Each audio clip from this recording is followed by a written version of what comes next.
Huge news, huge, giant. I bought an RV.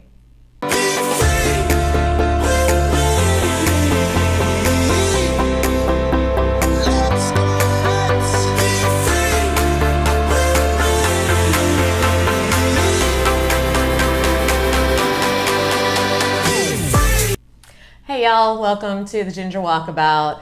Big news, huge. I bought a rig. That's right, my first step on the road to becoming a digital nomad. I bought a rig. Well, I ordered a rig, but I put down a non-refundable deposit. So I bought a rig. Exactly what I said I was gonna get. Winnebago Travato 59 GL, 2020 model year. So some thoughts on the buying process and how I personally went about it. Obviously, everyone is different. I am in the Travato wannabes and owners group on Facebook. Invaluable. If you're even contemplating a Travato, you must join this group immediately. So I sort of went through there and I looked for the dealers that a lot of people in that group had used. So I came to like 4 dealers that were sort of east of the Mississippi. And then a 5th dealer that's here in town near where I live. So I had reached out to them before the 2020 price sheets were out, got some information, and then, eventually decided I was going to wait for the 2020 price sheets. I was just not comfortable negotiating on an unknown price. And so interestingly, only 2 of the 5 actually got back to me immediately when the price sheets came out. And to me, that was a sign of some people that had their act together and were interested in making a sale. So the one I ended up going with is Lewis RV in Dayton, Ohio, in case anybody's interested. The lovely Connie was my salesperson. She was fabulous. Every time I talked to her, she knew exactly what we had discussed previously. There was very little haggling that had to be done back and forth. They hit me with the lowest price by quite a bit than any of the other dealers right out of the gate. So there was a little bit more negotiating, but that was about it. And then the deal was done. I had been talking to another dealer, really big dealer that has great customer service reviews. Everyone loves them. They sell tons. They're, ranked one of the #1 Winnebago dealers in the country. I'm sure those of you that have looked into this can figure out who I'm talking about. Every time I talked to my sales rep there, it was like I was talking to him for the first time. And I was like, look, I'm the daughter of a used car dealer. My dad could tell you everything about every car on the lot, could tell you everything about every person who'd ever set foot on the lot, whether they bought a car from him or not. I don't know if he took notes or that was just how his brain worked. But if your brain doesn't work that way and you're a salesperson, I need you to take notes. I need you to take copious notes. I need to not waste my time when I call you and I have to remind you what rig I'm looking at, what we previously discussed. I'm like, seriously, I'm not going to rehab the conversation every time I talk to you. Anyway, so yeah, and then my local dealer, I went through their little contact form on the website. I'm not a huge on the phone person. It's like, I'm always busy, so best to hit me with an email and then I can call you back kind of thing. Anyway, so I went through their contact form. Took them like over a week to get back to me from that. And then when the new price sheets came out, I emailed them back. To this day, have not heard a single word from them. So they are clearly not that interested in selling RVs, which is fine. If you're not really interested in selling RVs, then I don't want to buy one from you. So bottom line, Lewis RV was fantastic, and I got over 31% off MSRP, which again, from the Facebook group and the buyer's guide, is pretty good. 30 to 33% is sort of the average that they see off MSRP. So I'm feeling good about that negotiating that I did. According to them, they are looking at 6 to 8 weeks for delivery. And for those of you planning on ordering an RV, I don't know if this goes for all RVs or all dealers or what, but for the Travato and from Winnebago, I asked, how much lead time do they have, to notify me and say the RV is going to be here on our lot ready for pickup on day X. And she said they don't get notified until the RV is with the transportation division. In other words, the people that actually hire schedule the driver to drive it to the dealership. So they usually then that's about 2 weeks, maybe a little bit less. So basically I'm only going to get like 2, maybe 3 weeks, from the moment I get the phone call to go pick it up, which is fine. I've done some thinking, and you know me, and my timeline changes every 5 seconds. So I'm thinking now, get it hopefully in June. In June would be ideal. I have checked around here, and there are storage places where I can store it for like $45 to $50 a month.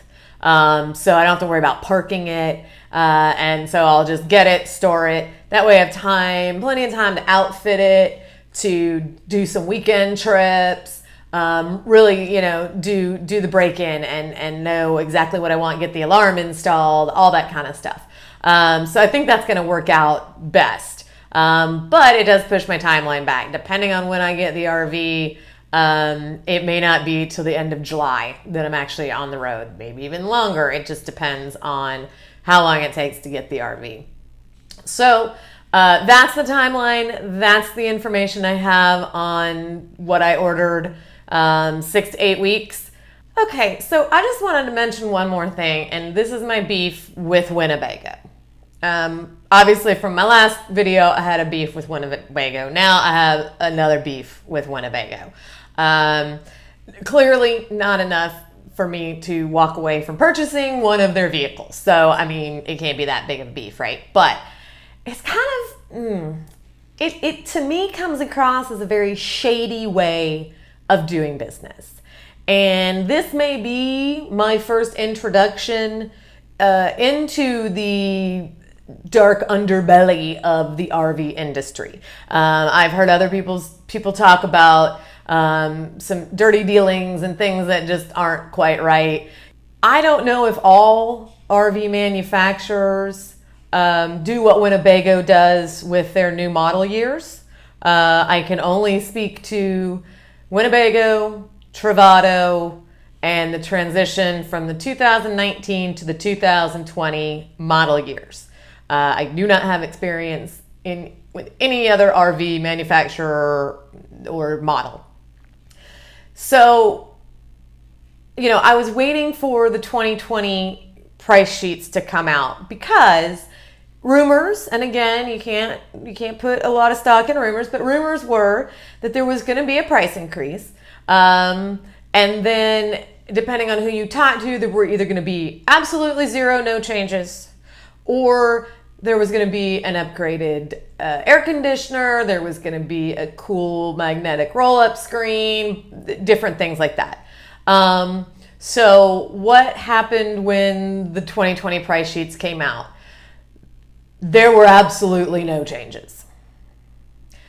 I take that back. There was one change, a price increase, about $4,000 MSRP price increase. Now here's what I don't get. How are you going to call it a 2020 and charge more for it when you've changed absolutely nothing? There is no difference from the 2019 to the 2020. How are you going to do that, Winnebago?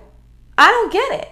And then I heard from a dealer that the rumored changes of the AC and the screen and the running boards and all the things are going to happen to the 2020 in the fall. because Winnebago sometimes does half-year changes. Okay, I'm just gonna have to go and call bullshit Winnebago. Why would you then not just leave it as a 2019 model year and wait until you're ready to make the changes and then call it the 2020 and then do a price increase? I think this is a really crappy way to do business. Now, I didn't have much of a choice, right? I looked around for 2019 still on lots, even though I didn't really want to go that route, but I tried, and there just weren't any with the options that I wanted. Just at least not east of the Mississippi, and I can only go so far to pick up an RV and drive it back to Virginia. So that wasn't really viable. And I'm on a timeline, and could I have waited another 6 months? Could I have signed a 6-month lease and put this off for 6 months? And yes, I could have, but I didn't want to. And so that's on me. And I took the hit. It was less than $2,000 by the time the price increase came out after negotiations and blah, blah, blah. So I took the hit. I just want to point out, if Winnebago or anybody connected with them ever watches this, or anybody thinking about buying a Winnebago and is right at the edge of the model year change, that this is something Winnebago does. And I think it's shitty.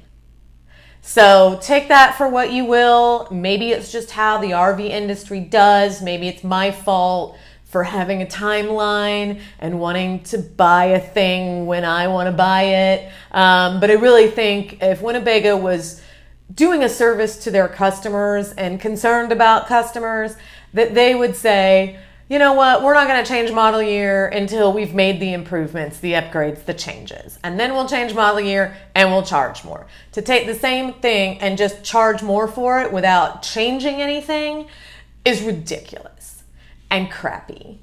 And so I just want to be on record stating that I find it very annoying, frustrating, and quite a bit shady. So anyway, that's it for this quick little episode. Just wanted to let y'all know about a rig. Super excited. One question I have for you guys. When you went to pick up your rig, what were the things that you 100% had to have with you to drive it 2 days? I'll probably spend maybe 2 or 3 nights up there and then driving it back. So 3 nights, 2 days on the road, driving it back home. I already ordered some van-made window shades for the back windows because those are the only windows on the RV that don't really come with shades. And van-made, bless his heart, he is trying to crank them out, but that's on like a 6-week lead time. So I wanted to get those ordered so that they'll be here so that they're ready to go. So anything else you can think of, I mean, obviously basic toolbox and stuff like that, blankets, pillows, whatever. But something I might not think of that's not going to be in the van that I'm going to want or need while driving it home. So if you can think of anything, comment below. Would greatly appreciate it. And I will get back to you when I have any updates on delivery, timing, or anything else. So until then, safe travels, and I look forward to seeing you on the road. Bye.